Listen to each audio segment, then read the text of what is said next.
my guest tonight. Tonight, my guest claims that there are people walking among us today that have reached well beyond what any of us could have thought possible. Ben Abba is an experienced security consultant for various financial institutions. One day he used his unique skills in finding fraudsters to locate the oldest people alive, and he is here to tell us all about it right here tonight on Late Night in the Midlands, and I will be bringing him on in just a second. Okay. Ben Abba, are you with us? Yes, Michael. Can you hear me okay? Yes, I can, sir, and thank you so much for joining us tonight. I had quite a few listeners really pulling my leg to get you rescheduled, and I'm glad you're here with us tonight. Well, I definitely need to, if I may, right off the bat, just give an apology to you and your listeners. I was waiting up for that show. It was a long work week and just absolutely fell asleep before the show started, so I really apologize and made a major effort, as we kind of talked about offline, to make sure I was not here on time and awake tonight for the show. And I do appreciate it, and I understand these things happen, and I appreciate you coming on and being with us tonight, most definitely. So why don't you tell us a little bit about immortality? Well, immortality is a kind of a concept that people have been discussing for many years, especially man after he's seen some family and friends and maybe some other people die suddenly or die at an older age. And what I discovered in this personal journey of mine, it kind of started when a coworker of mine dropped off a tape called Dead Doctors Don't Lie. It's by Dr. Walsh. He's a kind of a veterinarian that was, as a hobby, looking at various obituaries of our health givers, typically doctors and some of the senior nurses, and noticed a pattern in that they were dying at a younger age than what is considered the average lifespan of the rest of us. So that got me thinking about, well, if our health givers are not somebody we should be looking up to and modeling our lives after, who should we be looking up to? And so that's where I began a personal quest to find some of the elder people in my own family and friends, and then decided to reach out and look out at other people in society to see what they're doing right to live longer, healthier, and a better quality of life. Of course, we can always live long on a machine, but we don't want to live that way. We want to live a longer and better life that we can live to its fullest each and every day. Absolutely.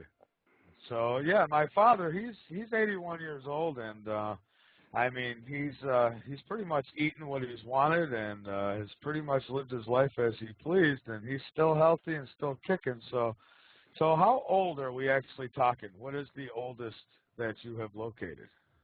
So far, the oldest I've located and made contact with is a gentleman approximately 2,800 years of age, not give or take a few years. Really? Yes. Now, where did you locate this person? I mean, like what part of the world? And please tell us how he managed to do that. I'd really like to know. Well, the story as to how he got there is going to be many hours of discussion. But he basically lives and spent most of his life around the Mediterranean Sea. I've been finding a lot of people who I would consider immortals living in various countries and continents. But the eldest one I found so far and successfully made contact with and pretty much confirmed his age, at least for myself, is approximately 2,800 years. And again, the various countries around the Mediterranean Sea, primarily in urban areas, which was kind of a shocker to me as well.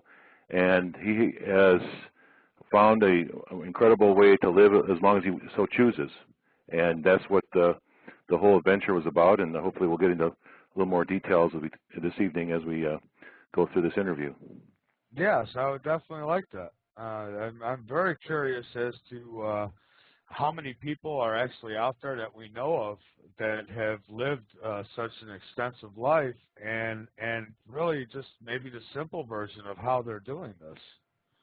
Well, let me I'll tell you about a person who I discovered in my research as I was looking for this elderly gentleman, and very special elderly gentleman, and that is another person by the name of Lee Ching-Young, who, according to many documents, including the New York Times, died in 1933 at the young age of 256 years of age. And what's important about that is here's a person who several credible news reporting agencies at that time in 1933 did some research, found some documentation, and found enough evidence to just post this in their paper. Now again, they would not have done this if it was just a fluke, so they must have had something credible to go on. And what this opened to my eyes is the fact that if there's people on record, regardless of what you feel about the record, but there's people on record that actually lived to 250 years or older, what about the people that we don't know about? What are the people that are out there? And that's where I started looking around to find people that are not on record and most likely will never be on record living that long or longer. And so that's why I started using some of my researching skills as part of my occupation as a security and financial security consultant. And then I picked up some, what I would say, unorthodox, unconventional researching tools and combined those two together to find, I believe, to be at least 25 people that are 250 years of age or older that are still alive today, living among us. My goodness, that's quite a long life. I would certainly like a little bit of the water out of that fountain of youth, no doubt. Because, you know, a lot of people are afraid of death, and I mean, it's just the not knowing that's the scariest. And I mean, if these people actually have the ability to choose as long as they want to live, is that what you're telling me? Yes, and I know us Americans, we like the 5-second sound bites is what the answers are. And the truth be told, it's just, I would need a book, I would need several hours to really go into details of what this magic water might be. But if I had to put it in 5 seconds or a small soundbite, the answer is programming. And it's not enough, I'm sure, for most of us to understand, but as I go a little bit deeper into some of the details, it's going to become more and more clear as to how powerful that is and what that really truly does to our body. And starting today, right now on this broadcast, if we start reprogramming ourselves just even a little bit, you will start noticing subtle changes in your own life.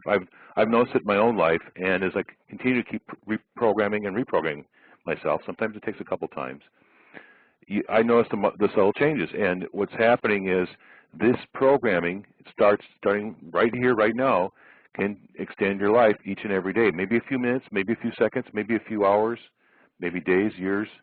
It could be even decades or centuries. That's what I'm finding out. And that's the commonality I've been finding with a lot of these people, is they have the programming to believe that they can live as long as they so choose. And because of that programming, they've extended their lives. And it's just a matter of, it's a belief system then, basically. But there's got to be a little more to it than that, right? I mean, they got... Exactly. And what it is the belief system starts the pattern. It starts the engine going, for instance. Your belief system will make you attracted to more healthier foods, healthier lifestyles, healthier friends, family, healthier occupations, healthier activities, and that's how it all comes together. A case in point, I noticed, I'm familiar with a gentleman by the name of John Denver. He was a famous singer not too many years ago. And I guess when I heard when he passed away, he told his friends, I'm going to die in my plane someday, I'm going to die in my plane someday, I'm going to die in my plane someday. Well, guess what? He died in a plane crash off the California coast. So right there is he was programming himself through his life to die in his plane someday off the, somewhere. And so if we just did the opposite, program ourselves to just in our language patterns, in what we say, instead of saying, I will die for a chocolate cake, say, I would live longer for a chocolate cake, you'll start programming subtle changes into your lifestyle, and things start happening. So as I changed my programming, I noticed my language patterns starting to change subtly, but they were changing. And as I changed my language patterns, my lifestyle started improving a little bit. And so it's kind of like a snowball effect, a little bit here, a little bit there, and all of a sudden you start snowballing into, oh, I really can be immortal. Oh, wow, I can live longer, I can live a healthier life.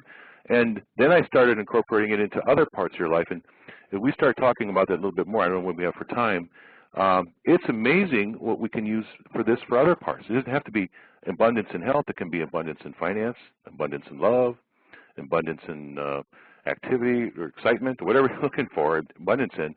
We can use the same programming techniques for other parts of our life. So basically your brain is like the hard drive and the commands you make will pretty much set forth your future. So I strongly believe in that too. I think the mind has a lot of power, and that mind over body thing, or mind over matter thing, I really believe in that. And so, do you think that would work in the same sense? Say the doctor says we discovered cancer, and we don't expect you to live over a year. Now, a lot of times people hear that, and they just believe they're going to die. Now, if you took a different belief system on that, do you think that's where our cancer survivors might come from, because they just believe they're not going to die and they're going to make it? Exactly. In fact, I've even seen it with my own eyes. People at both sides, whether they were told they're going to die in 3 months, they believed it, and guess what? They died in 3 months, right to the day. And some of the people said, "I'm going to be dying in 3 months," and they said, "I ain't going to die in 3 months," and they lived several years longer, some many years longer. And then there's this thing called spontaneous remission. You ever heard of that? Yes, I have. I know some people have been spontaneously remission. They have no evidence of cancer whatsoever. And the doctor said, "Well, you were misdiagnosed. There's no way you could have had cancer. You just don't have it anymore. And there is no such thing as a cure for cancer." But yet they've had spontaneous remission because they have records that they were diagnosed with cancer, and yet here they are. They can't find the cancer anywhere. So how did that happen? I believe that because I used to be a contractor some years ago, and I was actually doing a job at a lady's house, and she told me a story of her own. It was an older woman, and that she smoked heavily, and she one time was diagnosed with lung cancer. And I guess it was several weeks later, she said that she just would not accept that diagnosis and that she did not want to believe she was going to die. And that might have helped her because she went back and they couldn't find not one trace of it in her. Yeah, and that's with no treatments either.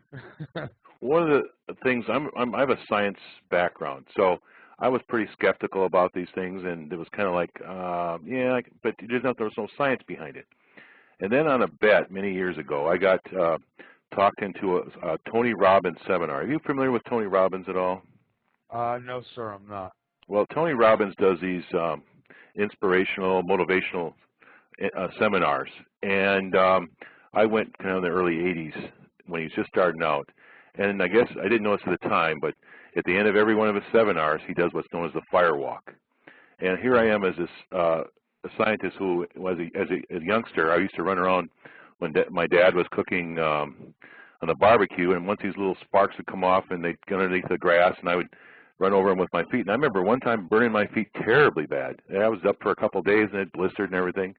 So here I am up on a roof of a building with 200 other crazy fools, and we're all going to work barefoot on like 12 to 14 feet of hot burning coals. And I'm going, whoa. But I watched them go across. Everyone went across. No one got burned. And then this little old lady looked like my grandmother, said, "Get out of my way, Sonny.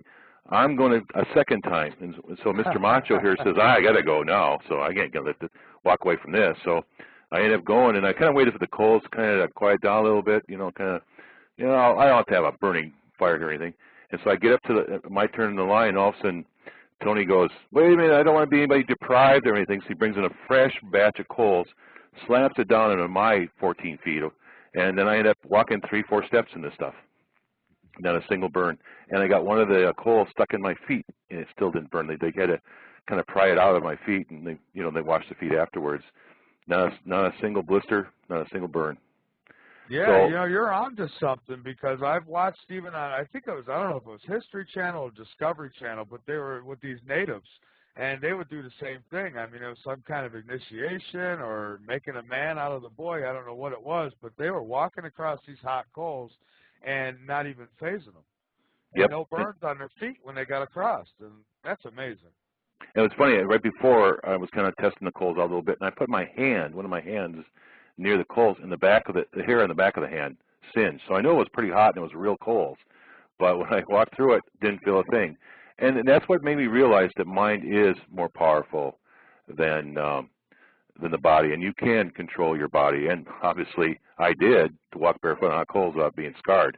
And also, I woke up to another thing because of that event, I have to believe it's possible to walk on hot coals.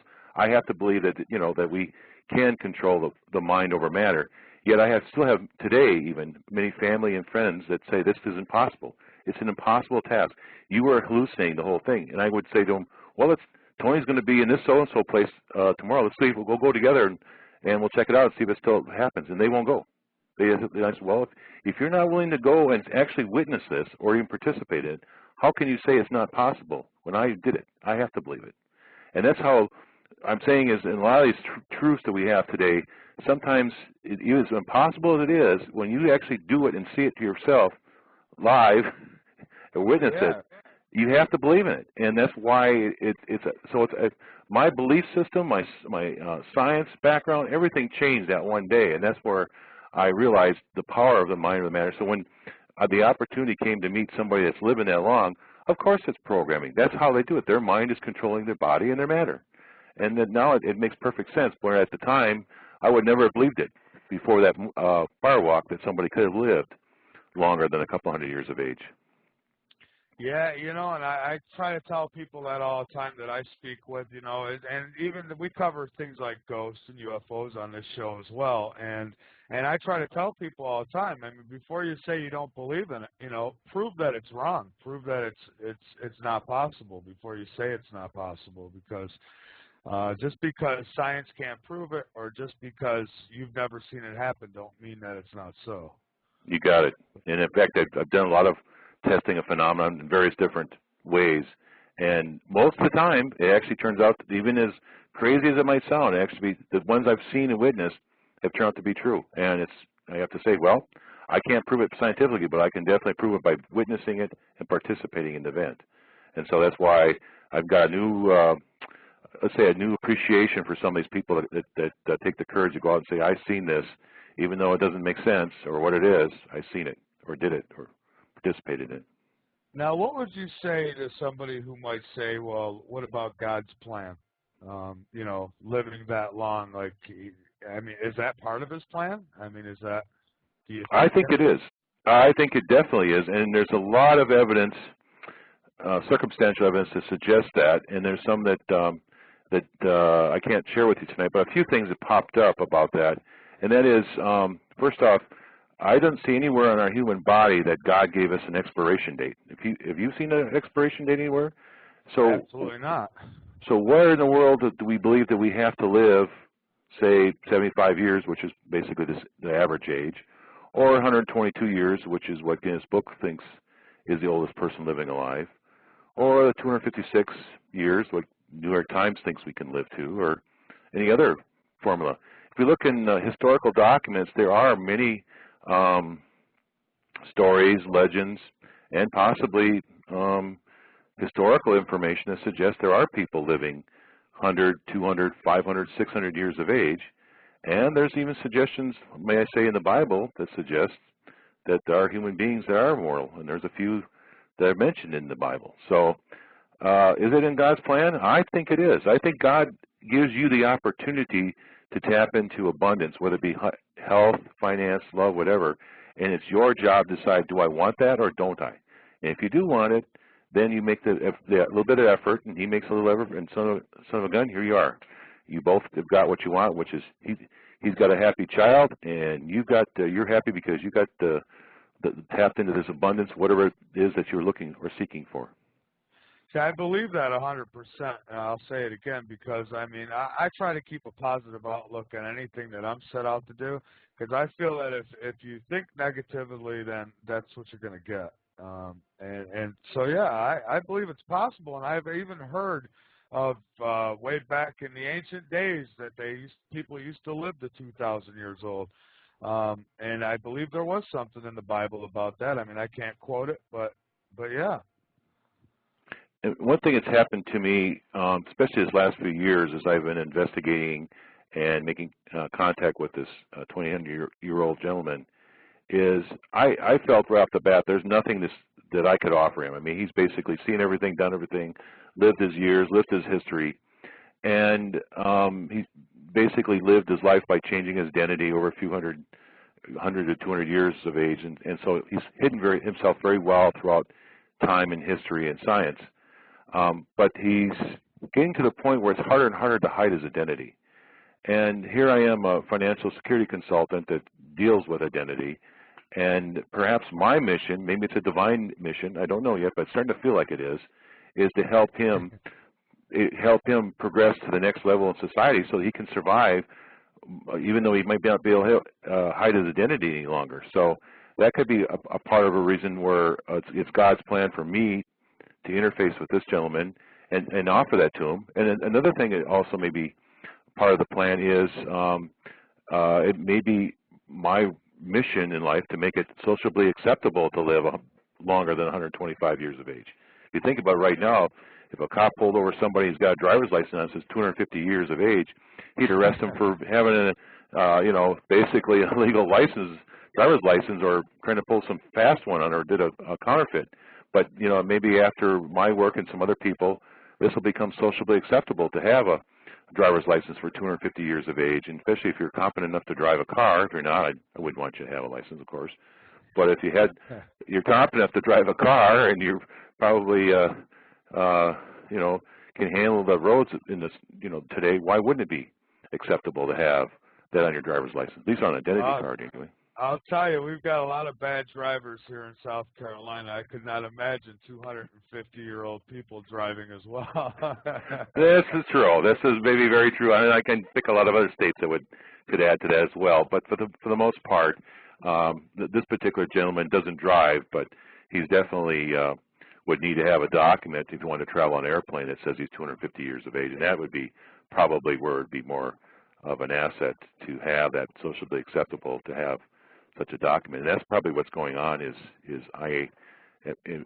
part of my mission, whether it be divine or not, is to get us out that this is possible. These people could exist, and that they sooner or later may come out in public, and we may come in contact with them, and have to realize that this is part of our opportunity in life to live as long as we so choose, and it should be acceptable to the rest of us if some of us decide to choose to live that long. You suppose the government knows about people living that long, and if they did, do you think that they would, what would they do about something like that?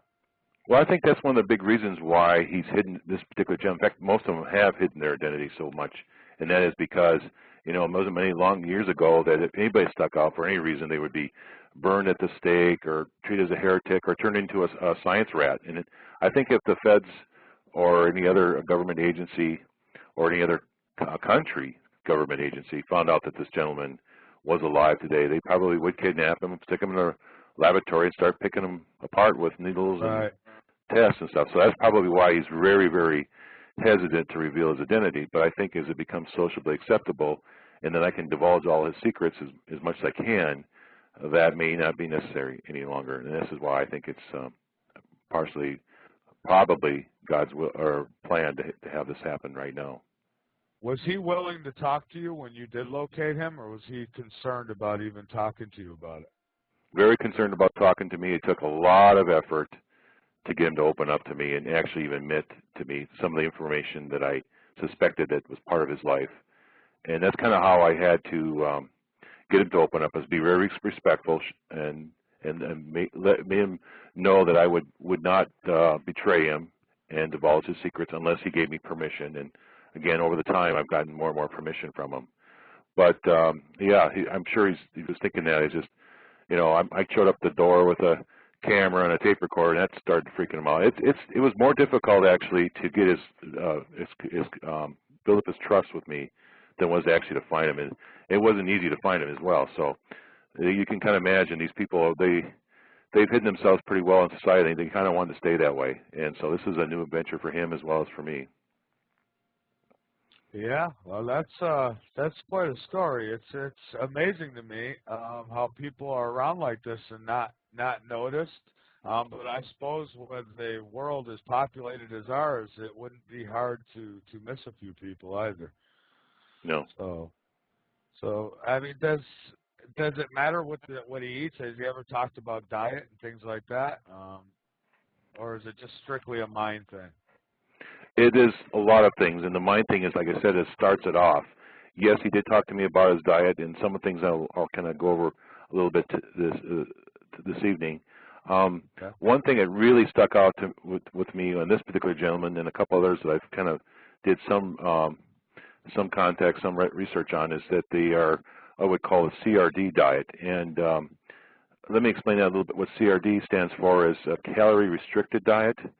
And I don't know if you recall, Barbara Walters did a special on how to live to 150 years. And in that special, she had a group of people called the CRDs. And their belief was they could live longer simply by reducing their calories to almost a minimal for survival. And this particular 2,800-year-old gentleman does eat in one day what I typically eat in a snack. So it was very obvious to me that that was a very big part of his longevity. And this is one of the more difficult things for me. I like to eat big hearty meals, so getting my calorie intake down is quite an effort, but it's happening as I get more and more of my programming. And then I noticed the type of food he eats is what would be a typical Mediterranean diet. One of the shockers that I discovered was none of these, I believe, are immortals are 100% vegetarians. They usually eat about 10 to 20% of their diet. Have some kind of protein, mostly fish, goat, or lamb. No beef, no chicken, sometimes pheasant, no pork. I thought that was kind of interesting. You know, you always hear about these the vegetarians believing that's the better diet, and I kind of believed it too for a while. I mean, I thought that was the diet of you know, for all of us, and it's not. It's just these gentlemen that live, people that live longer. They choose a little bit of protein, and they typically eat as much fresh vegetables, obviously, as they can. And I know something other kind of odd pattern, which is taking me a while to get incorporated into my life, and that is they usually have at least one glass of red wine a day. Now, again, from the Barbara Walters special, How to Live to 150 Years of Age, she talked about there's a special ingredient in red wine, in particular. I think it's resveratrol, and she explained out how that's kind of science has discovered this possibility of extending our lives with this anti-aging ingredient found in red wine. Well, here we go. I got all these people that are living extraordinary ages, and they're all taking one glass of red wine a day. They try not to get more than 3, but they usually take at least 1. And I thought that was kind of interesting. And then it's the parallels again to what science is finding out is becoming more and more clear to me. I did this research. I think some civilizations are actually aware of this benefit to drinking wine, because I know in some countries it's common for even the children to sit down with the family for dinner and have a glass of wine with their dinner. Oh yes, and it's the French and Italian. I'd say most of the people, the countries that do surround the Mediterranean Sea, that is considered common. Where the northern countries like Germany, England, and some of the other Scandinavian countries, if they go to beer, they usually have beer, not so much wine. But yeah, the red wine is definitely part of their society. Yeah, I've heard that just a little bit of alcohol each day, wine or a beer or what have you, is good for you. So, and I don't drink it myself once in a great while, but maybe one a day wouldn't be a bad thing, then. Yeah, I'm the same way. I just only on special occasions, and so it's hard for me to drink wine at all. But I'm trying to make it a point at least to have a glass a week, maybe. I'm not quite there yet. I think about once a month still. But and again, it seemed like it's red wine versus the white wine, although they like to have their white wine once in a while as well. It's just kind of a change in pace, but. There's something about the red wine. You can buy resveratrol now, which is basically a non-alcoholic wine, most of these health food stores, and so I've started using that more and then more of that, so you don't have to have the alcohol effects on it. But there may be something to the alcohol as well. It does do some medicinal purposes in the body, of course. So maybe it cleanses a little. I don't know. Yeah, it might kill some bad bacteria or something like that. So now I've seen people who are in their 80s and their 90s, and you know they look pretty frail. So what would somebody 2,800 years old look like? Well, one of the pictures that comes to mind, I don't know if you've ever heard of a gentleman named Mark Victor Hansen, but he reminds me a little bit of this gentleman. Pretty good looking for, let's say, a 65-year-old.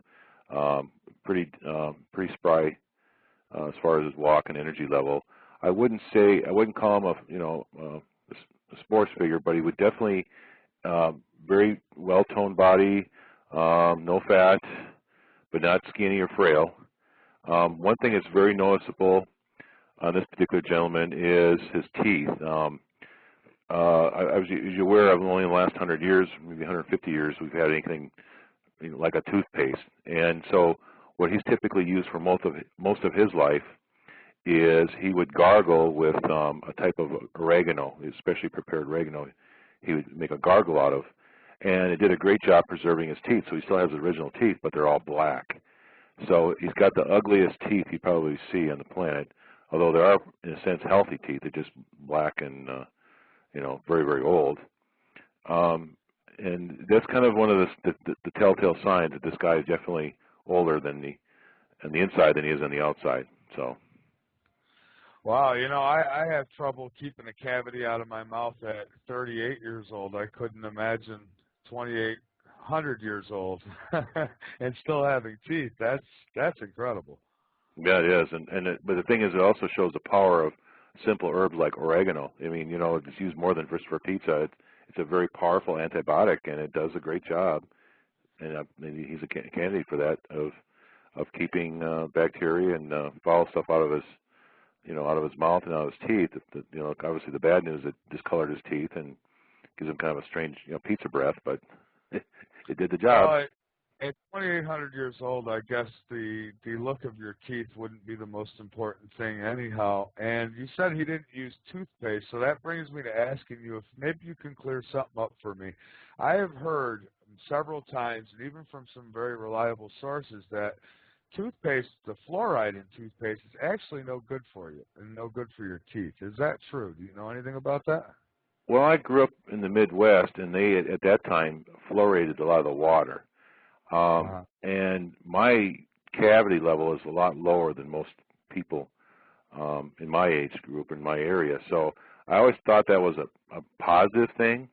But I've heard the exact same things that you have, and I've made it a point now to just get completely fluoride-free. I use like a tea tree oil toothpaste, or sometimes just baking soda with some peppermint in it. So I've kind of gone more and more organic, again, probably because of the programming. So, yeah, I think it's not a good thing in the long run, especially. And I don't know if you noticed this or not, but in our society today, we're getting barraged with more and more chemicals. And I think that it's not one or two chemicals really hurt us, but it's like the combination, the soup of them all together is what's causing more and more problems. A case in point, I had a couple of great uncles that grew up on farms in Iowa, and they drank well water all their life, and they smoked all their life, and they lived to the late 95 years of age. They moved to Arizona when they retired, and about 3 or 4 years after they moved to Arizona, drinking the city water, they died. And I always wondered was it really because of the smoking, or was it because of the city water mixed with the smoking that caused them to die younger, or die after a certain amount of time? I don't know, but I just know that they lived longer than a typical smoker does. But they lived on farm food, fresh farm food, and well water. So. Well, what else I wonder is if maybe were they growing their own tobacco and not actually buying it, because I know that the cigarettes that are sold in stores, there's all kinds of adjectives put in this stuff, to addictive ingredients, and I think that causes probably more of the health problems than the tobacco itself. I'm not positive on this, but I think so. It seemed to me when the cigarettes, and again, I'm not a cigarette connoisseur, I never smoked in my life, but I do recall that they had these kind of like they weren't the filter, they were kind of very, we can say raw tobacco type cigarettes. I think it was Lucky Stripes is the one that sticks in my mind. And I don't remember it being filled with, it didn't look like it was one of those, hodgepodge of chemicals and stuff. So maybe that's true. I don't know. I just know that they lived much longer until they moved off the farm and then got integrated in a city with city water. Yeah, because I had a guest on who's actually had some intelligence in the United States, and he informed me that there's actually the fluoride is actually given a nice classy name like fluoride, but it's actually a nuclear waste product. He told me, and that's scary if that's the kind of stuff they're sticking in our products. Absolutely. So absolutely. Yes. So if you don't mind, I'm going to go to the phone line. I have somebody who wants to call in and ask a question, Sure. I guess. So, okay, 803 area code. You are on Late Night in the Midlands with Ben Abba. Thank you, Michael. You're welcome. Mr. Abba, I just want to comment. I believe in a lot of what you said about power of the mind and willpower. Case being, my grandfather, he always told me, never slow down, always keep active. If you slow down, you will die. And the reason I'm saying that is my grandfather was always active. He was a boxer in his younger life, and in his 80s, he would be riding a bicycle all the time. And one day he got hit by a car while he was riding his bike, and he was in his late 80s at the time. And he said, I'm not going to let this get me down. I'm not going to let it get me down. And it didn't. And he came out of that accident, you know, and he went to therapy every week. And, in fact, every time he went to therapy, he wore a different funny hat and flirted with all the nurses and everything. And he was a riot. I believe when he did pass away, he was 92, and that was because of cancer. I think it was liver cancer.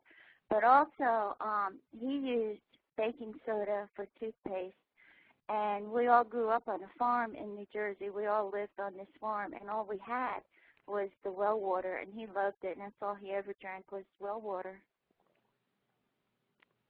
Well, I tell you, that's exactly what I've been finding out, everything you said there. And then, again, if we could just encapsulate it into 5 seconds, I think his programming was to live longer.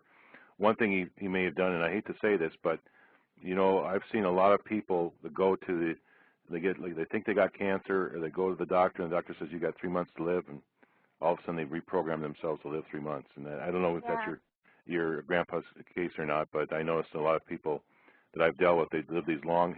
And these gentlemen that I researched, they all are very, very active, very, very active. They walk every day, they fish, they do something, they hang out with friends. They're always doing something, like you said, keeping going and believing that that's part of their. And another thing that was very surprising is this 2,100-year-old gentleman procreates. I mean, he had a family, he's got kids, and Wow. they look like they're probably really his. So.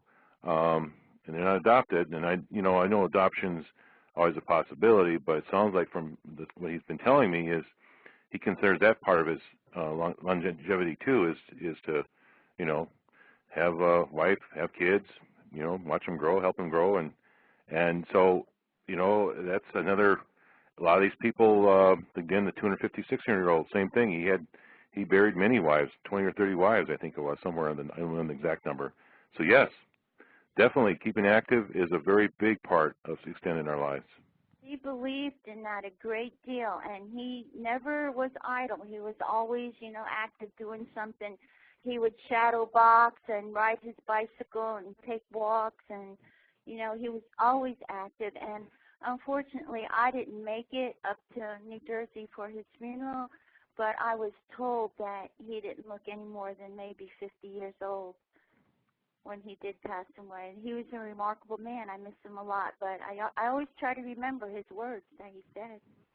Well, I totally agree with you, and I think we're both proving each other's point here that activity and the mind do control our age. And as long as we can keep that going, our lives will continue as well. Yes. Well, thank you for speaking with me, Mr. Abba. You're welcome. Thank you very much for calling, and you have a great night. And I would hate to be those kids if they were waiting on an inheritance, because I don't think they're going to get one. Yeah, that's something else, yeah. Yeah, so if you want, you can go ahead and give your website out again. I know it's in the chat room, but for those who are not in the chat room, you can go ahead and give your website. And we're not going to close out. I'd like to go as long as you want to go with this. I find it very interesting. Same here. Yeah, website, and you have a book too, correct? Well, wait. Well, first off, the website, which is the main one, is benabba.com, benabba.com, and I sometimes have it also with ben-abba.com, but it's benabba.com. Either one will work. And I co-authored a book with Dr. Wayne Dyer called Wake Up Moments of Inspiration, and it's on all the online bookstores, Amazon.com, Barnes & Noble, and I also, if you buy it through my website, I can send you an autographed copy. It's really a hassle sending international. I don't know why, but sometimes I have to fill out lots of paperwork and it's a lot of extra expense. But if you guys do want to buy a copy through the website, I will definitely autograph it and make the effort to get it sent out to you. And I have a book that's not quite done about the 2,800-year-old gentleman, and it's kind of a touch of his history and some of the secrets he taught me on how to extend my life. And the background is I went over there as a personal quest to meet this person, to see if he really exists, and just find out from him what was his secret to extending my life and his life. And as I started getting him to open up and telling me his stories, I realized that some of these stories are just too phenomenal or too incredible to not tell our people. Even though they're unbelievable, or the idea of a 2,800-year-old man is too unbelievable to believe that's possible, I felt it very strongly to start writing his information down into a book and just presenting it in some logical sense for it just to be an interesting read, and maybe somebody would think it would be possible to live that long. And as I started putting it down and writing and making some logical sense out of it, and then researching some of the material, I realized there was a lot of circumstantial evidence about this gentleman that he really could be 2,800 years of age, and that if I could just present the whole story and all of the evidence that I had in its entirety, it would be almost impossible he wasn't 2,800 years of age. So I thought I'd start writing the book, and I ended up having about 1,000 pages, and I used some scientific terms because that's what I normally write, and realized that this wasn't going to work out, so I've rewritten it a couple times, and now I've broken it down in about 4 books. The first one, and the first one's going to be a good read. I've got editors that like crazy that have read it and re-edited the book, so it makes it like it's something interesting to read versus a scientific technical journal, which is not what I was really trying to put out there. So that's where I'm at. I'm in the final editing phases, and again, apologize to all my fans for taking so long, but that's been edited and re-edited and rewritten many times to get it just the way everybody's happy, I think. So that's coming out. It's not quite ready yet. I think we got about half the chapters edited, and the other half needed to be cleaned up. So, well, good things come to those who wait, and I think that taking your time on it's probably the best idea, so you get the most accurate information. So, yes, somebody had asked, how old is his wife? So I'll ask you, how old is his wife? Well, he's had numerous wives, and I think the last one just recently passed away. I think she was in her 80s or 90s. I think to me that's what sticks in my mind. So he's had none of his wives live more than 100 years of age. I think he said 1 or 2 of his kids lived over 125 years of age, which made me think that, oh, it's not a genetic trait. It maybe is simply programming. And of course, but then it goes, why didn't his kids do it? Or why didn't his wives live longer? And he said he didn't teach them that. He let them discover life on their own. So for him, it was important not to bring up the immortality. In fact, he said that none of his family ever learned his secret except for a couple of wives kind of suspected it, but never was able to pin him down on it. So he made it a point even to hide his true identity from his kids and his immediate families and friends. He did say, though, that somebody about 2,000 years ago, a very famous person, did discover his secret, and they had a discussion about that, and that's hopefully going to be written about soon and released in a book someday, that story.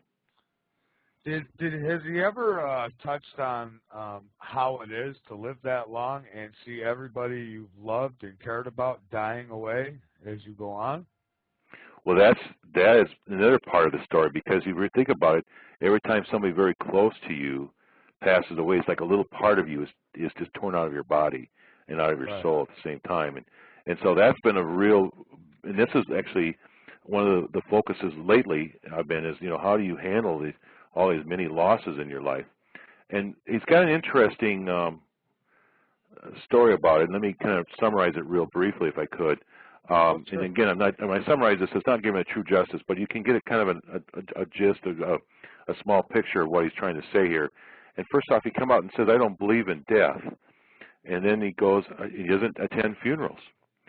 And I had him, one of the discussions I had was going back to one of his oldest memories. And his oldest memory that he could come up with was he had a younger sister many, many, many years ago.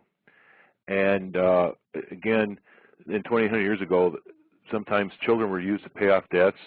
They were used to business transactions or make friends, or make friends with enemies or whatever. And one day his youngest sister disappeared, and he became extremely angry. And it was not discussed, but it was basically his belief that the sister was gone somewhere, but he was not allowed to see her again. And again, this is almost a whole chapter in the book about this, but what it amounts to is he still believes that the sister could still be alive today, and she's just somewhere else. He just simply doesn't know. So he believes when these people pass away that they necessarily may be dead, but they're just not part of his life anymore. And that's kind of built into this belief that isn't that necessarily we're dying and becoming no longer in existence, but we're just simply gone somewhere else that we may or may not see again someday. So that's kind of helped him along with losing family and friends, is that they, so he doesn't attend the funerals, doesn't make death part of his life. He just thinks about living and focuses on living. As long as they're with him, they're part of his life, and he encourages that. So again, that's a very small snapshot of what he was discussing, but it kind of gives you a little bit an idea how he's handled these many losses over this many years. Well, not to make light of this, but to compare it to like Superman, I mean, I've always thought through growing up with that story, it's like, how does this guy go on living and living and living and watching everyone around him die? And I would imagine that would be tough, but then I guess after 2,800 years, you might actually get used to it and learn how to handle that kind of thing, huh? Yes, and this again, going back to the Li Ching Yang, the 256 years of age gentleman, he bragged about living so many wives, and so, but he had a fond memory of all of them, according to some of the research I've seen. So it does appear to be that they can adjust very well, and it's like maybe losing your favorite puppy, and all of a sudden another dog comes along, maybe a different personality, but it becomes your new favorite puppy. You know what I mean? And that's probably where the pets come in handy, where you kind of see, it's kind of sad to lose one favorite one, but another one comes along that takes its place not too long, and you adjust, and you just enjoy that newfound friend all over again. Yeah, I could understand that, I guess. It's fascinating. I mean, some people have they're chatting around in here and talk about how they wouldn't want to live that long. They wouldn't want to see their children die, and I agree. I wouldn't want to see my children die either. But I suppose if I had the ability to live that long, I would certainly try to teach that to my children so that they can stick around as well. Mm-hmm. I would agree. I agree. I mean, some may incorporate, some may not, but you at least have some of them around. Yeah, and kudos to them for making it 2,800 years and not having any kind of fatal accident on that. So, I mean, that could still kill them, correct? I mean, yes, but yes and no. And this is something that, again, we talked about. Let's go back to the firewalk a little bit. I was facing certain death. I mean, if you burn your feet off and, they're raw and they're burned, you could kind of die from that. And my mind prevented that from happening. But I think it's more than mine. I think there is a divine connection. And that's one of the things that became very apparent as I was researching these people. All the ones that were over 250 years of age have some kind of belief in a divine creator. And I think this connection with the creator, whether you want to believe it or not, is part of what protects them from adversaries and from accidents. And this particular gentleman, the 2,800-year gentleman, I don't know if you've ever been with a guru or not, but you can feel this intense amount of love or something that's protecting him. And this gentleman is the same ways. You just feel there's spiritual connection. There's spiritual protection all around them because of a spiritual connection. And so I think that's what helps them and again us survive some of these many incredible, death-defying acts that we've seemed to encounter over our lives. And I've had many, many stories of people like that have fallen off planes or fallen off of stories of buildings, and they survived, sometimes with very few broken bones or injuries. So it's pretty obvious that there is a manner to obtain spiritual protection, and these people have found it, and that's, again, part of the programming, part of the belief system, and whatever or however it happened, they got it, and they're using it to their fullest to extend their lives as well. Well, God bless them, that's for sure. I've always gone through life believing that, I think a lot of people actually believe, like, what would the world be without me? The fact is that it still goes on without you. And it's one thing to wish to live forever, but it's another thing to actually believe you're going to. And it brings us back to that mind, the power of the mind. What kind of scientific evidence do we have? I mean, what is there any kind of scientific evidence that backs up that the body can continue to go on that long? I mean, your organs, they just continue to last? Well, there's a lot of scientific evidence once I started researching and putting it all together. But again, science has not had a 125-year-old or older person to basically test on. So one of my goals is to get some DNA samples of one of my visits from this gentleman, but I'm not sure it actually will prove anything, whether because of the fact that we just don't have anybody to control to match against it. But science has proven some things, and a couple of them I mentioned earlier, the calorie-restricted diet people do seem to live a little longer than the average. People that drink a glass of red wine seem to live a little longer than the average. There's other scientific evidence to prove that the body can regenerate itself with the right nutrients and the right environment, different cells at different times. Again, there's nothing in science to suggest that any human body has an expiration date on it. There's certain cells that live longer than others and some that don't, but they all seem to have ability to regenerate. We have a thing called the stem cells, which we talk about with infants, but we also, some of our fat cells can be turned into stem cells, which allow us to recreate different organs, different parts of our body. So I think a healthy body, and whether it be healthy physically, emotionally, and spiritually, can live much longer. And there are some evidence, again, different little pieces of pie that suggest, like the lady we spoke to earlier, how her grandfather with the right attitude was able to extend his life past beyond what's considered normal, and because of his attitude. And so there's scientific evidence that with the right attitude, you can make changes to your body. Again, it'll be fire walking, spontaneous remission of diseases, what have you. So there is some science. Again, it's scattered throughout my website, some of the different pieces of science, what known scientists have found out. And then there's a lot of stories and legends, of course, what people have found out that can't be proven exactly on science, but then there's science behind the theories, the beliefs, what they can prove from duplicating what these other people have done. That's kind of where I'm going through. It's not a science I can prove with mathematics, but it's something I can prove by replicating what other people have done and achieving the same results. Okay, great. So what we're going to do is in just about a minute, we're going to take a quick break, and then we're going to come back for the second hour. And, I mean, we don't have to go the entire hour. That'll be up to you. But I do have more questions for you, and I wouldn't mind it very much if you went ahead and gave your website out once more before we took that break. Okay, yes, sure. It's benaba.com, and then my book site will be secretsofanimmortal.com. I'm pre-selling the new book that's coming out and offering autographed copies of Wake Up Moments of Inspiration on that website as well. And, yes, I'm game for the second hour as long as you are. Oh, yeah, absolutely. This is a very interesting subject, a topic I'm very interested in. So, yeah, and I have some pretty out there questions for you when we come back. So, okay. Everybody stick on the lines and listen to the second hour. This is Late Night in the Midlands. I am Michael Vera, and we have Ben Abel with us, and we're talking immortality. And I have some good questions when we come back, so make sure you stick around. We'll be back in just a minute. I'm sure it's gone pretty extensive. So I'm going to ask you, did he ever mention anything about the pyramids? Living that long, I would imagine that he might have more information on that than we might know. Has he talked about things like that? Well, I asked him about that, and he did do a lot of trading in ancient Egypt. Yes, some really fascinating things. In fact, this is, I mentioned before that he has some incredible amount of what I call circumstantial evidence about his existence, and one of them is, or a lot of it is, to do with unwritten history.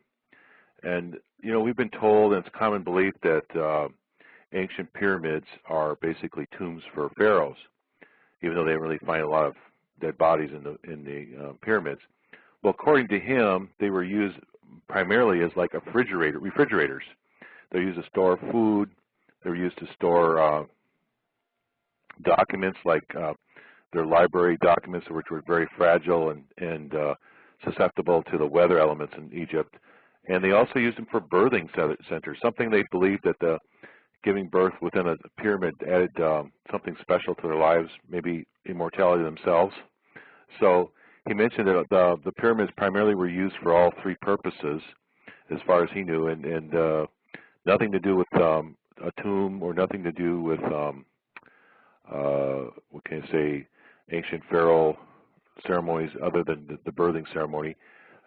He did say they existed well before he was born, and the stories was they've always been there. And so he estimates they've been there for quite a while, but doesn't know exactly the story of how they were built, just that they were used for different purposes than we believe they are today.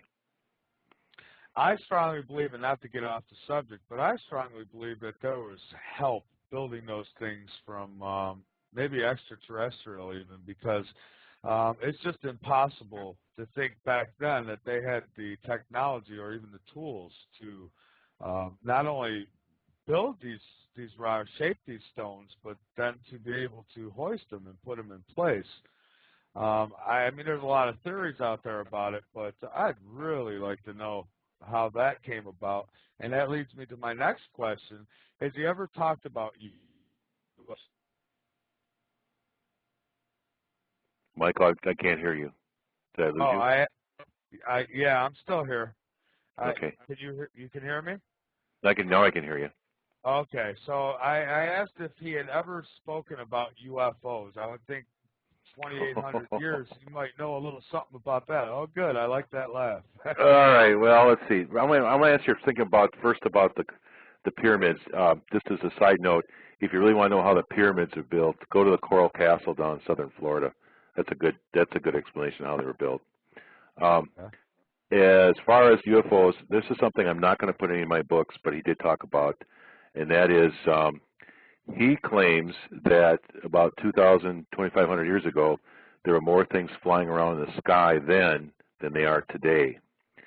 He called them, they were like silver objects that would fly around all the time, and he called them, they were actually commonly known as the chariots of the gods. Obviously, Boeing aircraft was not, building planes 2,000 years ago. So I don't know whose they were. He didn't know who they were, but they knew that they were flying around in the sky. There was actually, when they looked up, they saw more things flying around than they are today. So obviously, that's got to be something to do with UFOs. He said he never saw one up close. Never saw anybody was in or out of them, but he did see one land at a distance, and he says it just basically looked like a silver something landing at a distance. He heard lots of stories. We kind of went through some of the legends that supposedly took place back then, and he heard the legends, they call the campfire stories, but never saw any evidence of a physical ET or a physical UFO up front. But again, he did see things flying around all the time, and that was considered common knowledge back then. Yeah, that would be far before the Wright brothers, so it definitely had to be something from out of this world. Now, do you believe that there was actually advanced civilizations here on Earth before before us, before the dinosaurs? Well, there's scientific evidence of that. I don't know if you want to go into that discussion or not. He doesn't know. He doesn't delve into that subject himself, but I do know from other projects and other research I've done. Yeah, Homo sapiens have been here long before the dinosaurs. Well, I was pretty much slapping more towards the intelligent life. Just something like that. I've heard that there's evidence of computers in ancient times, that they found evidence that they had some sort of computers. And I was just wondering how true that was, and if he knew anything about that either. So he did notice that they were very advanced. Well, some of the stories which I am going to be writing about is some of the advanced technology they had back 2,500 years of age. He traveled I don't know if you've ever heard of Emperor Qin or Quinn or whatever you want to pronounce it, the first emperor of China, which is where they get the name China from.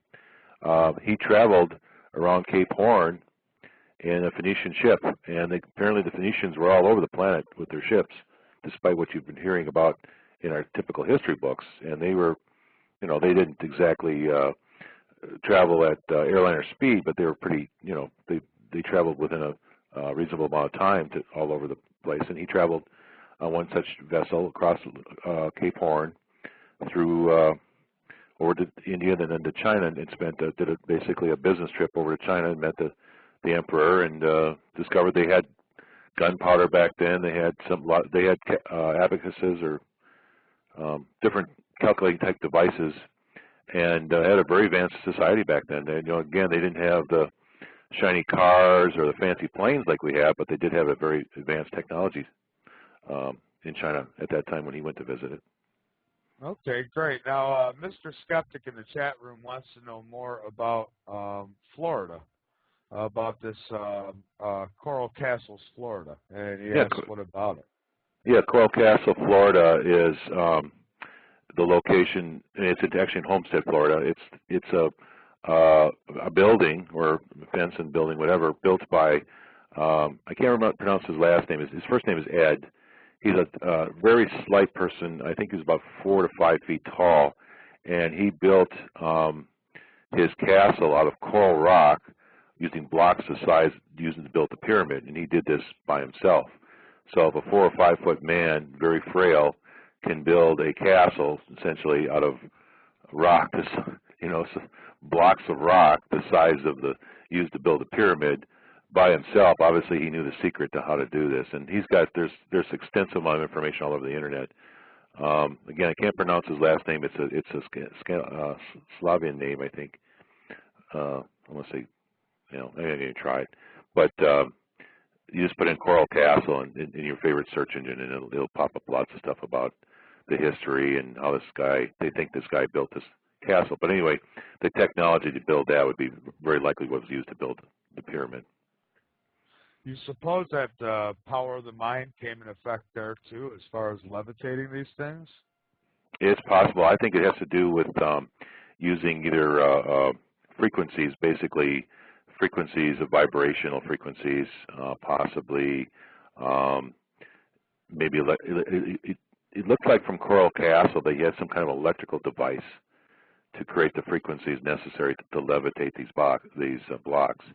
And I'm suspecting that they found ancient batteries and electrical devices in ancient Egypt. The same technology was used. So I would have to guess that this 28-year-old, 2,800-year-old human being really doesn't use modern medicine. That he just uses his mind to. Does he get diseases? Does he get sick? And how does he handle it if he does? Well, he's mentioned that a couple of times that he recently was out fishing and cut his foot. He was walking barefoot on the beach, cut his foot on some broken glass, and had to get a couple stitches. So that tells me he did use a modern doctor. But for the most of his life, he actually had to do self-doctoring, or people would do, friends or family or workers or fellow workers would do the mending for him. A really incredible event I'd like to talk about, and this will kind of fit into a lot of our questions tonight, is at one point in time he was a member of the Knights Templar. I don't know if you're familiar with that group or not, but they were he was stationed at a garrison in Toledo, Spain, and This was back in the around the 1300s, around 1300s. I didn't have a date here, but I'm sure a lot of your audience knows or heard about the Knights Templar, Templar Knights. And during this time, he was riding on a horse investigating. He's like a deputy sheriff investigating something, and his horse bucked and he fell off and broke his leg. And at that time, when you broke your leg, it was considered a pretty serious event, and he got his leg mended up, but he ended up having to be forced to be retired from the Knights Templar. So he left Spain and went to Portugal, stayed with some friends while he convalesced and got his leg back healed again. And there he met, he claims to be a fine lass who was from Scotland, and they ended up getting married there in Portland, Portugal, and then they moved to Scotland. Well, just as he arrived in Scotland, that's when they did the purge, the famous Friday the 13th purge of the Knights Templar, and it killed many of the Knights Templar people that were still in Europe at the time. So here is an event that, well, let's see what, obviously must have been, even though it was breaking your leg is a terrible thing, it must have been a divine inspiration because it got him away from a dangerous situation and, you know, to a very much safer place, which was Scotland, where many of the Knights Templars who did flee Europe did end up there, and they were able to, you know, take care of each other. But it also proves the point that, yeah, he can get injured, he can get a disease, but it's usually to his advantage and not his disadvantage, which I found very interesting. And also the fact is, yeah, they did some doctoring themselves, but they also had others to help them, and they took longer to heal. They just simply because they didn't have the modern medicines. And it seemed to me that he felt almost healthier with sometimes these herbal medicines and these ancient techniques than we have with modern medicine today. So I think that kind of answers the fact that he will see a doctor if he has to, but more likely he'll probably not. Yeah, well, I would imagine if he can keep himself afloat with the power of his mind, and I imagine if anything got too serious, he would be able to actually take care of that as well. Yes. And I have quite a few people who are interested in Jesus. If he was 2,800 years old, what did he, if anything, did he have to say about Jesus? This is the area that I'm limited to what I can say. Okay. It's a long story, but he was living in Jerusalem 2,000 years of age, 2,000 years ago. And I mentioned to you there was a gentleman that discovered a secret. Well, apparently 2,000 years ago, the guy we call Jesus today did visit him and said, yeah, I know you're immortal, and, you know, tell me more. And so he had a 6-year friendship with the guy, the historical Jesus, and got to meet a lot of the characters, or shall we say the apostles, and, you know, all the main the main people in our gospel. Let's see what things I can tell you. The things that he witnessed and he saw, are a lot of things that were not in the gospel. So the good news I can tell you is that I think the things that he has witnessed, I think, are as good or better than what was described in the gospel. The few things that were in the gospel he witnessed are pretty much in agreement with that. And I was pretty impressed with the stories. Again, I'm really limited. What happened was when I was talking to him about this, I believe the Passion had just come out. And I don't know if you know about the Passion, but the people in Europe loved that movie, and the people in the Middle East hated it. And then shortly thereafter, the Da Vinci Code came out, and it was just the opposite. The Mid-Easterners loved it, and the Europeans hated it. And he just kind of felt that the people were just not really ready yet for his version of what he saw of the historical Jesus. So that's why he kind of said, I don't want you talking about this, and I want you talking about his other biblical experiences, which I can't discuss tonight. But I think I'm going to make it my life's mission to get permission to do this, because that stuff is just too incredible. And I think it's really important that the world know both his Old Testament and New Testament experiences. So I'm going to make it a point. I just haven't got permission yet to do that. And when I was writing this book, I put it all together anyway. Says, I'll put it together, and then I'll just go over and show him the whole book and get permission. Well, I ended up just breaking into 4 parts, and I haven't gotten permission yet to do the pieces. But there is a lot of incredible information that he saw 2,000 years ago that I just, I'm going crazy wanting so much. So I'm going to have to live longer to tell that story when I get the permission to do so. So hopefully someday. Well, when you can, I definitely want to have you back on the show to talk about that, because that would be some fascinating stuff. And I will take anything that you can talk about on that subject, and I'll ask. And if you can't, then just say I can't comment on that. But did he ever mention about meeting Jesus Christ? Oh yeah, he had a 6-year friendship with them. I'll tell you one event that, again, you may or may not want to hear this, is Jesus actually had a house. And this gentleman was in the house, and he can describe in detail what the house was like. One thing that really stuck in my mind, this is something I haven't told about, maybe so you'll love this story. I'm kind of, when I heard about him being a Knights Templar, of course I'd ask him, did you ever find the Holy Grail? And he said he never heard that the Knights Templar found the Holy Grail. And then I said, well, did you know, when you were with Jesus, did he ever see a grail or whatever? And he said he mentioned when he was in the house that there was what he called a ceremonial cup. And he described in detail this cup. I don't know if you've ever seen the Raiders of the Lost Ark, the one movie where they found the Holy Grail. It was in this room full of cups all over. Well, the cup that he described was none of those. I won't tell you what it looks like, but it didn't look like anything in that room. Well, it just so happens a few years earlier, I picked up a skill called remote viewing. I don't know if I told you that or not. And I remote viewed what we call the Holy Grail, which basically is the cup of the Last Supper. And he described in detail this ceremonial cup that he saw in the house of what we call Jesus, and it matched exactly what I remote viewed as the cup of the Last Supper.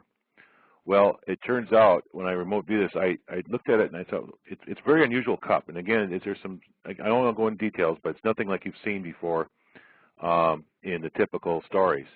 Well, one of the things that I thought was very fascinating about this cup when I remote viewed it, I said, that looks kind of familiar. And I started thinking about it, and I just didn't click at the time. But then I remember years earlier, I had seen, I don't know if you're aware of it, the Vatican sometimes buys a lot of, through auctions and stuff, a lot of historical religious artifacts. And it seemed to me, I came across this article where they got this collection of artifacts from one of the saints. It was one of the ones in the medieval times. And in that, so it wasn't a really well-known saint, but it was somebody they just made a saint or whatever, and they got this collection of, and in that collection was this bizarre-looking cup. And at the time, I didn't think it was a cup, but I remember the picture that this is something they were storing as so-and-so's famous, so-and-so saint's famous collection, that was their ceremonial cup. And I'm going, oh my gosh, that's who's got the Holy Grail. Sure enough, that's, they've got it, but they've got it in their junk room. So I always thought that was kind of funny.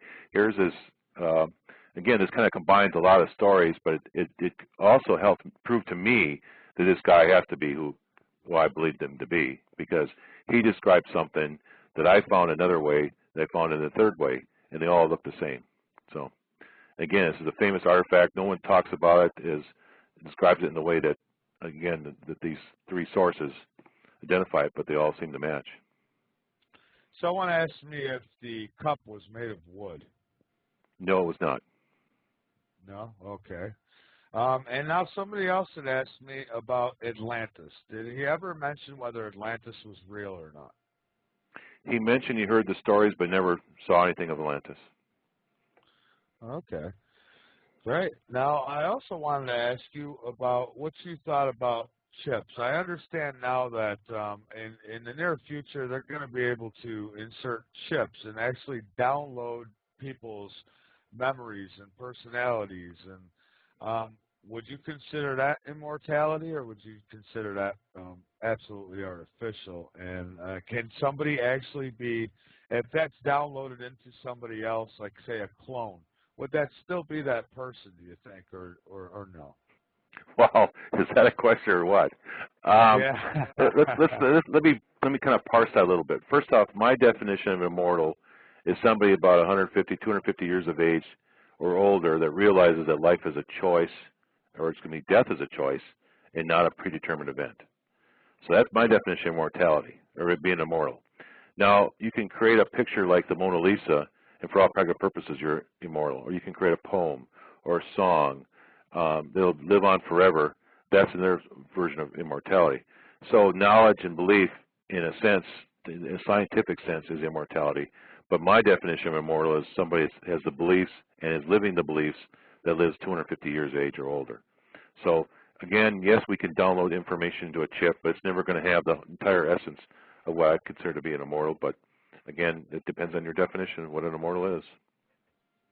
Yeah, well, I mean, in my opinion, I don't think that downloading memory and thoughts and things of that nature into a cloned person, I don't think that's you. I think that there's a spirit, and I really don't believe that you can recreate somebody. You might be able to imitate them, but never duplicate them. Well, I don't know if you realize that, but our show tonight will be on your podcasting. You are going to put it on the internet, and it's going to be available for download. In a sense, it's going to be, we are now immortals simply just being on the internet. So part of our memories, part of our thoughts, part of our beliefs are already on the internet just by having this conversation on your show tonight. Yeah, very well put. You're absolutely right about that, without a doubt. So how hard do you think it would be for somebody to actually train themselves or program themselves to be able to live extensive life periods? I'm doing it myself. I've noticed some things are a little more difficult than others. Cutting back on the food is difficult for me. I work a very stressful job. I notice I'm starting to make more and more choices to reduce the amount of stress in my life. And I do know that stress is detrimental to our health. So I'm seeing subtle changes in my life. Some are taking place right away, like eating healthy. That was pretty easy. Finding other people, like-minded people that we have discussions with, like yourself, that I can, discuss theories, beliefs, what I found, compare notes, whatever. I'm finding more of those in my life there, and I'm being surrounded by more positive people in my life. That's taken place. So it depends on where little bit of addictions you got. Those are going to be take the hardest to get rid of, and the ones that are part of your lifestyle, which is, stressful job, stressful occupation. Hobbies, stressful, family members. All that's being reduced in my life as I reprogram myself. And so, if I can do it, yeah, anybody can do it. And I think I'm telling everybody just to get started, to start every day waking up and say, I'm an immortal. And, say it from your heart, say it from your head, say it from your body, and just watch, and you'll see little changes taking place. Just that, putting it out there to the universe, and the universe will come back and say, well, if that's what you really want, we're going to give it to you. So, if you really do want to live longer, we're going to make it happen. And it's happening for me. So, and again, I've also trained myself to use this technique in other areas of my life. I don't want to be poor anymore. That's a lot of stress when you can't pay your bills. And I started applying, especially nowadays, it's really tough getting job work. And I was kind of sweating it out a couple of times. We had some tough moments in my life because of different economic situations. And when I started applying these principles, all of a sudden things started happening my way. Now I got more work I don't know what to do with. So I got to start hiring people. Yeah. So careful what you ask for, because you might get it, and it might be, when it rains it pours. And so if we're asking for rain, be careful of a downpour. Yeah, absolutely. Are you the only one that you know of in the scientific realm that is actually putting extensive study and research into this? No, Dr. Aubrey de Grey from the United Kingdom is one of the people I look up to, and he's doing a lot of extensive research on it. Not exactly my techniques, but we have conversed a couple times and compared some notes. There's a gentleman out of Arizona called Don Medicine-Wolf who I've heard many stories about. He's been doing similar research and teach some things. He's on the internet as well, and don't know a lot about him yet. I'm still researching him, but he's a very interesting fellow that be worth checking out. And let me give you a gentleman who I do not know personally whatsoever, have no connection with, but I read his book last year and became very inspired because I think he's on the right track. His name is John Gabriel. He wrote a book called The Gabriel Method about using your mind to reprogram yourself as a diet plan. In other words, you don't really diet by cutting back on food. You diet by reprogramming your mind. And if you look at his website, his before and after pictures, not only does he look healthier and thinner, but he looks about 10 to 20 years younger. So he's reprogrammed himself not only to be more fit and less fat, but he's also programmed himself to look younger. And I tell you, there's a lot of parallels between what he's teaching today in his diet plan, diet philosophy, you want to call it, and what this gentleman taught me over in the Mediterranean Sea. It would be great sometime if you would be willing is to have you both on one night and talk about both your perspectives on this. I find this fascinating, and you know, to some it may seem far-fetched. To myself, I think outside the box, and I definitely believe that this is something that could definitely be possible. I don't see why it couldn't. That's my dream, and to be honest with you, though, his English is not the greatest. It's really hard for me to understand. But he's made it a point not to do that. But again, I'm making it my life mission to do that. If I can't get him either on the interviews, he's going to tape him on something. So at this point in time, he's kind of, because of his, I don't want to call it paranoia, but his obsession with hiding his identity, he's not willing to do that yet, but I'm working on him. Okay, great. And I have Mr. Skeptic on the line, and he had a couple questions as well. So, Mr. Skeptic, go ahead. You're on. Hello? Mr. Skeptic, you're on. Michael Vera, how are you doing tonight? I'm doing great, Mr. Skeptic, and how are you? I'm doing just fine. Dan, how you doing tonight? Great. What did I call you? Just want to be called Mr. Skeptic? Is that it? That's my name, Mr. Skeptic. Okay, great. I must have missed it earlier in the show. I was just wondering, what do you actually do for a living? Just curious. I'm a financial security consultant for a lot of financials. Basically, I track down, mostly now electronically, but I also put in preventive measures to keep hackers, fraudsters, and such away from basically stealing people's financial money or breaking in electronically to get records, or protect their identity as well. That's pretty interesting. It's kind of interesting you do that for a living, and I guess, for lack of better words, hunting down old people is a hobby. Yeah, it is, but it's kind of funny. They both work together very well. So I used the skills I used, conventional skills I used to do some of this. Actually was able to apply to this hobby of mine, to finding the oldest person alive, and son of a gun, look, it popped up on my radar screen. That's interesting. And hey, you said earlier in the show that if you go online, that you'll actually send out an autographed book? Yes, through my website. What was that I'm website? sorry, go ahead. What was that website again? That was the one that you had on there, the benaba.com or the secretsofanimmortal.com. Both of those, there's a link for buying the Wake Up Moments of Inspiration, and I'll autograph it and send it to you if you want. Wow, that's great.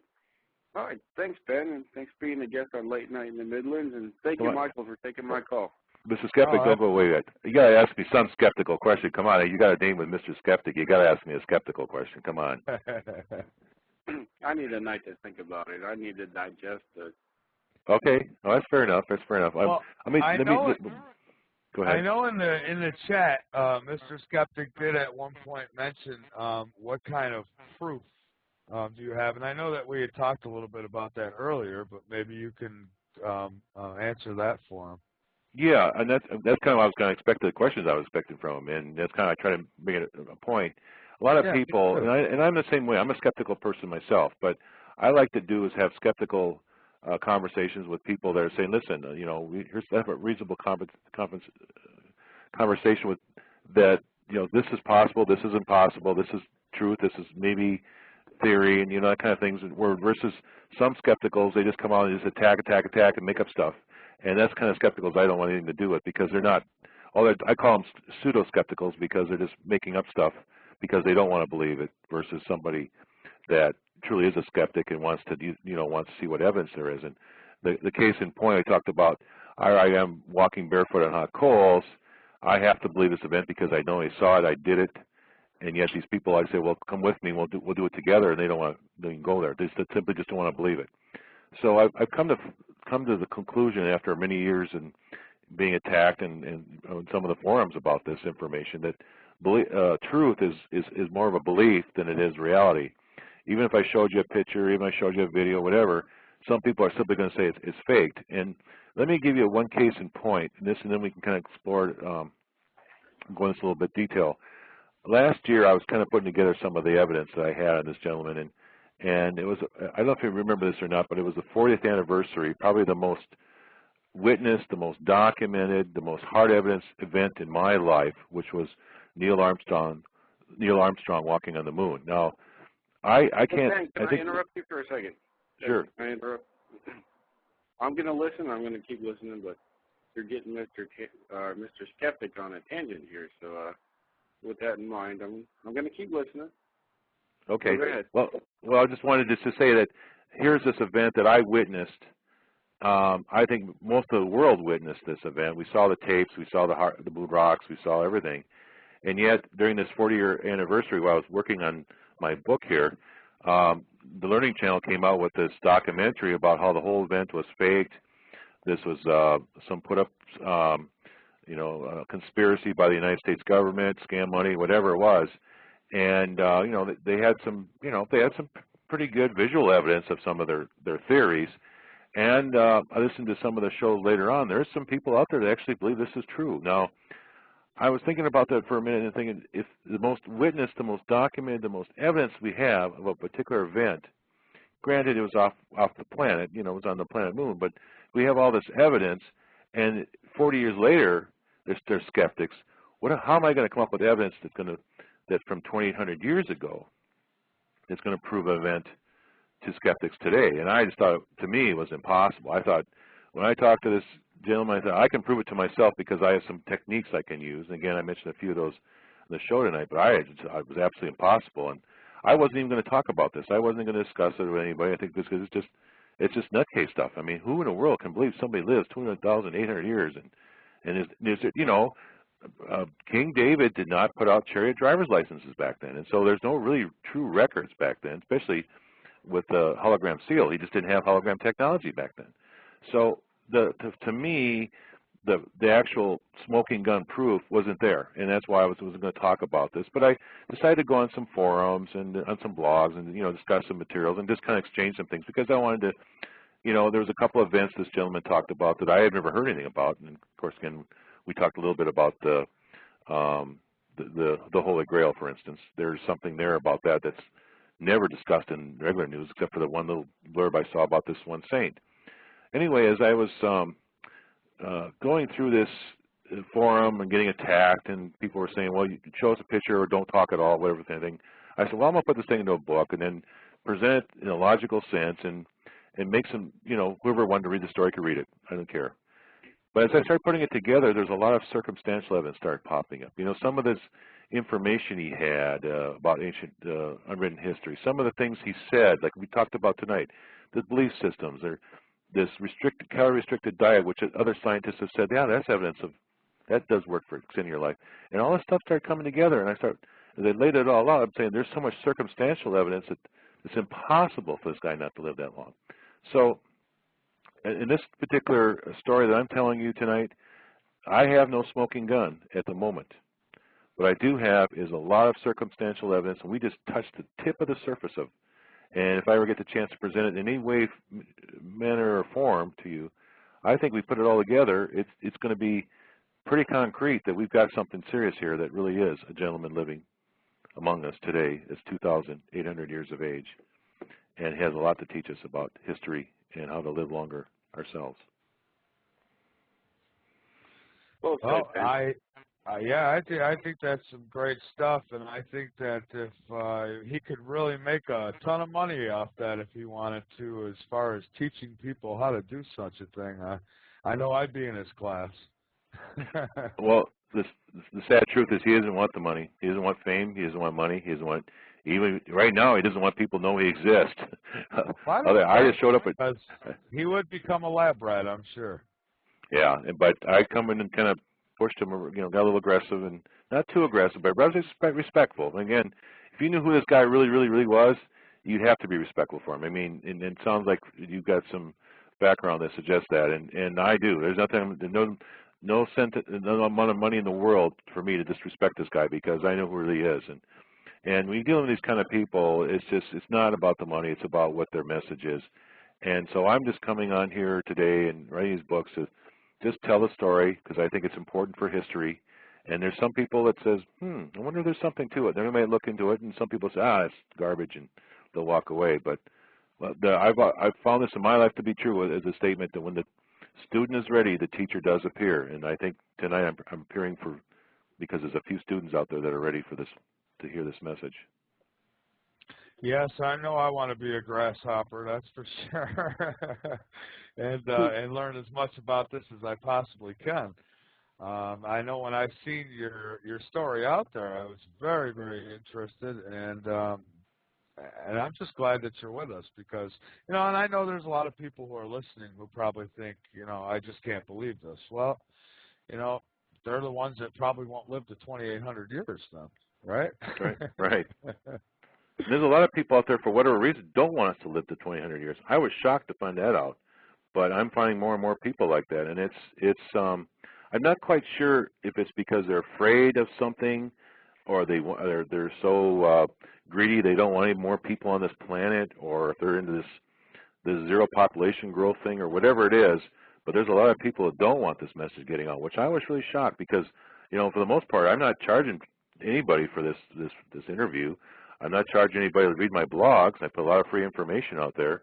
I'm going to put a book out, and I'll be lucky if I make enough money to pay for the book. And if I make a little bit more to pay off some of my expenses, that's great. If I, turn into a Dan Brown, well, yeah, that'd be awesome. But most authors, very few, in fact, ever turn into a Dan Brown or a J.K. Rowling, whatever her name is, that wrote Harry Potter. Most of them barely make enough money on their books to cover the cost of marketing and the books, but most of them, they do it because of the love of the story, and they want to tell that story, and that's what I'm into it for. So if there's money to be made here, that's great, but I don't see it. It could happen, but I can tell you there's a lot of money out there for people that are looking for the secret drug and the secret water, that's for sure. Yeah, well, I don't know if there is a secret drug or secret water, but I do believe that the mind is certainly the gateway to something like immortality, and I think it's the gateway to a lot more than that. And we were talking about the pyramids earlier, and and those things have really withstood the test of time, and I think that those have something to do with life on other planets, and I think there's a lot of information out there, and we just, somewhere along the lines, we've lost our ability to use our minds as they were intended. Do you agree with that? Sure. I've seen evidence all over the place. Again, Coral Castle is a perfect example of a mystery, a very recent mystery, that explains a lot of what's going on in the pyramids, but doesn't explain everything, obviously. But it did waken my eyes to the fact, hey, we could have done this, but we had to have special technology we got somewhere. I don't know where Ed got his technology from, but he got it someplace, and he created a marvelous piece of work down there in the Coral Castle. And again, that's just something, just a little bitty example of circumstantial evidence that proves we may have done this, we may have been more advanced many years ago, and we're able to do this, or we're just relearning this technology today.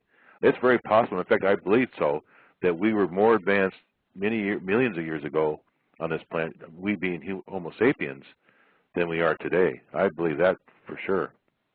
Yeah, I absolutely do too. I think there's a lot of information that's been held from us throughout the time. I mean, even our own government, I think that they hide a lot of things. I think they know a lot more. I know they know a lot more than they care to share. with people. And I know that if anybody wouldn't want people to live that long, it would definitely be not only our own government, but many governments of superpowers in the world. Yeah, it sure seems that way, doesn't it? It sure does seem that way. It does. And so far, I haven't had any men in black show up my door, so that's a good thing, I guess.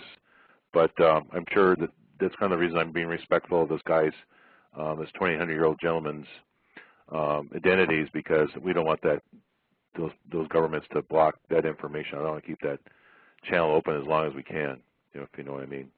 Oh, I absolutely understand that, and I mean, I would never let his identity get out, and I'm sure that he's doing the right thing by not letting his identity get out, because again, I mean, he wouldn't have a peaceful life. He would, I think that's why, even getting back on the alien thing, I think that they don't just land in the middle of a city and get out for that reason. I don't think that humanity has come to a point yet where we can be trusted in that manner. It's like as soon as we find something new, the first thing we want to do is take it apart and see how it's made. Yeah. Isn't that the truth? So, yeah. Yeah. So, Mr. Skeptic, you were going to say something, and I cut you off. So, go ahead.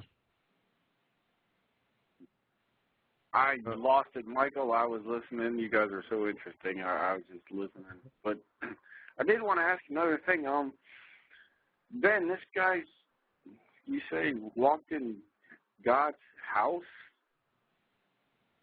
It was, I called the guy we called Jesus Christ today, but yeah, he was in his house. That's going to be an interesting story when I can tell you the whole details.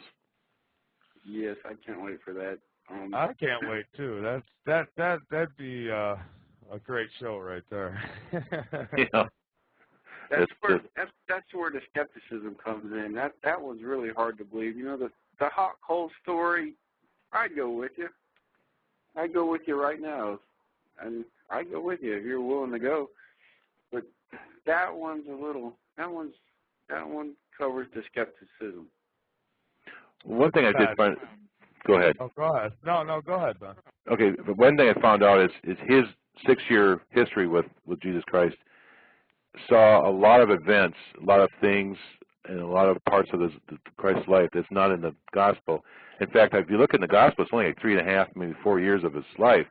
And what I was really shocked, and it actually kind of saddened me, is a lot of things that are not in the Bible, we're finding out more and more are in historical records. And this gentleman's got another historical perspective, which I think, to me, is more profound and more incredible than what is in the Bible. We have some, good stuff in the Bible or the Gospel or the New Testament, where we want to call it, but there's a lot more that's not there. And to me, that was phenomenal. And again, I'll give you a little taste of it. I think there's one thing I did mention, and maybe if you want me to go into that direction, is I think I mentioned to someone else, so I think it's okay to talk about this. And that is the historical Christ was very much involved in politics. And one of the pressing political issues 2,000 years ago was the fact that women could not possess property. They couldn't possess, their homes. They couldn't own any kind of property. And so when these men would go off to wars, they'd allow them to get killed. Their wives were basically, when they found they're dead, the wives were removed from the property and was given to either a relative or a friend or whatever. They weren't able to own the widows were not able to own the property or take care of their children from when their husbands died. And so a political cause, which I guess Christ was heavily involved with, was making it an exception for widows to own the home that they lived in and when they survived their husband's death. And what the 2,800-year-old gentleman told me is that Christ even went to the emperor. Again, I always get the emperors wrong, but whatever the emperor of the time was, and I can't remember his name right now, but there's a lot of Caesars that were out there, and one of the Caesars that was, I want to say Augustus, but maybe not him. Anyway, whatever the Caesar was at the time, Christ actually went to visit him, sent him letters and such to make a cause, and I think they did change the laws at that time to allow widows who survived to keep their homes and their property of their husbands, so they didn't have to go become street urchins to survive, or a lot of them at that time would actually go find the brother of the husband and live and basically become another wife to them. That's why they had many many wives in a lot of the homes back then, because the wives weren't able to live in their own home after their husband died, as sad as it sounds. So I thought it was kind of a credible story. And if you dig around a little research, there's something to it. There's records out there that says, yeah, women were not allowed to own property back then. Yeah, around about 2,000 years or so, they made those changes in the law so they could. So there's a story right there. It kind of was, it's circumstantial, but I thought it was a very interesting story. And it kind of proved to me that he was not just out there, spent a couple of years talking about the gospel and the religious aspect, but he was also involved in the rest of the humanity and how to help them out. Again, this is a political issue, but it definitely made a big difference to the widows back then. Yeah, well, it certainly was. Yeah, exactly. I mean, there's no, it's proof to me that they weren't allowed to own property. Heck, women weren't allowed to vote until what, the 1950s or late 1960s? Yeah. So, I mean, that's proof. That ain't circumstantial. Well, when you think about it, you really, even today, don't actually own your property because you pay a property tax, and if you don't pay that, it gets confiscated from you. So do you really own it? So, well, apparently back then, that's how Rome got rich. As soon as the soldier lost their life fighting for Rome, the Romans would go to the widows and take their property and kick them off. I think it was just terrible. I just can't believe that we were that cruel back then, but apparently we were. Yeah, well, I think it's just as cruel now, to be honest with you. I mean, yeah, women have a lot of rights, and so do a lot of ethnic groups, which is great. I think they should. I think all humans should be created equal or treated equal, and we're created equal. And yeah, it's true though. Things were pretty rotten. I mean, they even are in some countries still today. I mean, there's certain areas, if a helicopter flew overhead, they would think it was a god still. Yep, so, that's just the way our belief system. But definitely, he said he saw things flying around back then, which I found to be kind of funny. More things flying back then than now. It must be obviously because of the religious events and other things that were going on. Yeah, I believe that strongly too. But Ben, we have a few more minutes, so I'm just going to ask anyone in the chat if you have any other, just throw them up now and I'll ask. But we have a few more minutes before we close out this evening, and I just want to say, Ben Abbott, I am very glad to have you here as a guest tonight, and I hope to have you back in the near future, especially when you get your book finished. Love to. It would be great. Yeah, this is very interesting, and I know that a lot of people who have been listening have found this quite fascinating too. And I will have your link up on my website as soon as tomorrow, and it will stay there for good. I never take it down, and I'll put it when your book gets done and you're ready to put a link up for that, or even if you're ready now to put a link up for that, I'll get that up there as well. Sounds great. I really appreciate it. There is a question in the chat room, and this I'm sure everyone wants to know about. Did Jesus marry Mary? And that's one of those questions I can't answer right now. But I will say this: that the 2,800-year-old gentleman knows the absolute truth of that story. So when that day comes and I can give you that answer, I'll be more than happy to put a press release out. But right now, that's one of those things I can't talk about. Yeah, that's why I actually didn't bring that question up to you, because I had a feeling that would be getting into an area that you weren't ready to discuss at this time. So. Yeah, unfortunately. Yeah, well, that's okay. I mean, somebody's trusting you like that and giving you this information and asks you to hold it, then I agree. You're doing the right thing, and I can't wait until you get done with this research and until this book gets out, because I'm definitely anxious to read it. And I don't want to be a teaser, but what I haven't told you tonight is even more incredible than what I have. So I'll try to divulge it as best I can. I know it's a terrible thing to say. All right, but I'm going crazy to tell you some more things, and I can't tell you, and I really want to tell you. And every time I do these interviews, I go, what can I say? What else can I say? Well, you know, violate my trust. But there are some pretty incredible stuff that it's just, again, that this is just the tip of the iceberg. But we'll get it out one day, a little bit at a time. But it's going to get out, all of it, someday. Yeah, that's great because that leaves it open for a sequel, and I like sequels. Yeah, that's true. We got a good sequel. Well, I took a big, huge book and broke it into 4 pieces. There are going to be 3 other sequels to this first book, and who knows what can follow out of that. But again, one of the things I'm trying to do is a couple things here. We've got a few minutes here. One is the good. I'm getting some good questions from your audience, and some of these questions I'm going to take back to him, and next time I talk to him and ask him, you know, what some of the answers are. So that's kind of the reason I do these interviews. Another thing I'm doing, and is another personal project which your audience I think could handle is